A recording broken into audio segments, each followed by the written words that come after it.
So I was teaching my geography kids about systems and ecosystems, and because this was local to our school in the northern suburbs of Adelaide, I would bring the students down here. So every year I'd bring I think it was the year 10 humanities kids, and we learnt about how the mangrove system works, and you know how they infiltrate salt, their infiltration systems, how the vertical roots, the pneumatophores breathe when the tide's out, and they hold their breath when the tide's in, and all the small fish and the prawns and the crabs that come in here to grow and produce, and all the various species of bird life that would come in and nest and whatever, and we'd see it. We'd come here and see it, and the kids would be so excited. And some years we'd get here and the tide was coming in, so we actually had to walk on the boardwalk in water. By the time we got back to the bus, our feet were all wet, but they were so excited. And to actually, you know, they'd pick a leaf and they'd lick the underside of the leaf and it was salty, and they'd get down on the boardwalk here and listen to the pneumatophores to hear. They'd go all quiet to try and listen to see if they were breathing because the tide was out, or if they're holding their breath because the tide was coming in. And it was green and lush, and to see this is just an ecological disaster. It makes me so sad, and somebody needs to be held to account for this, and the different government departments need to mobilise quickly to do something, because these trees are dead. They're dead. Yeah, see, this is what it should look like. And see, look at the underside. See the underside of that leaf? All that beautiful salt. So I'd get the kids to just pick a leaf and lick it. And I say, what does it taste like? And I say, a chip. Yeah, that's the infiltration system of this incredibly, you know, sophisticated forest that we've got here.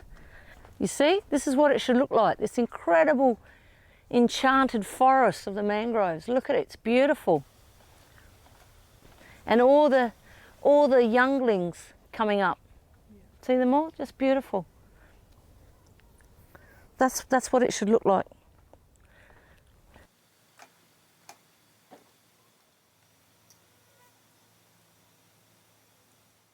And you know, we'd stop and there'd be pools of water where there'd be all this froth, which is all the bacteria working.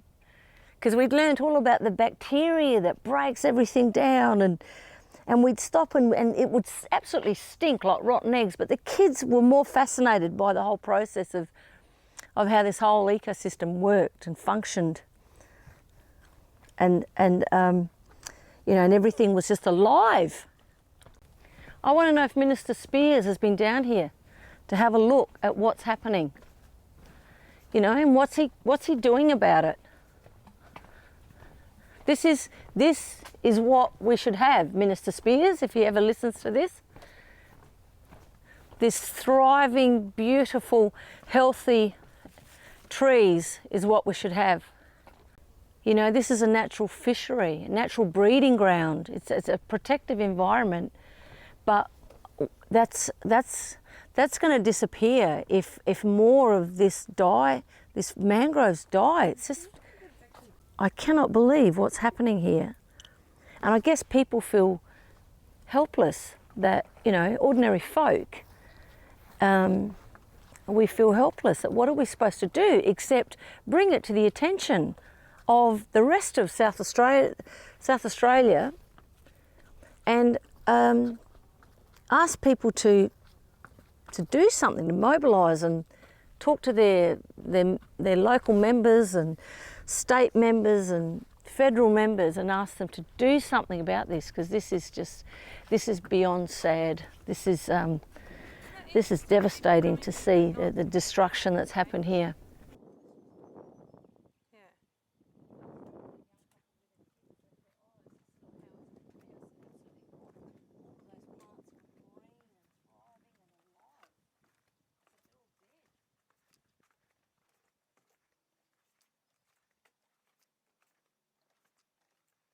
It's good those Victorians saw it on the news last night.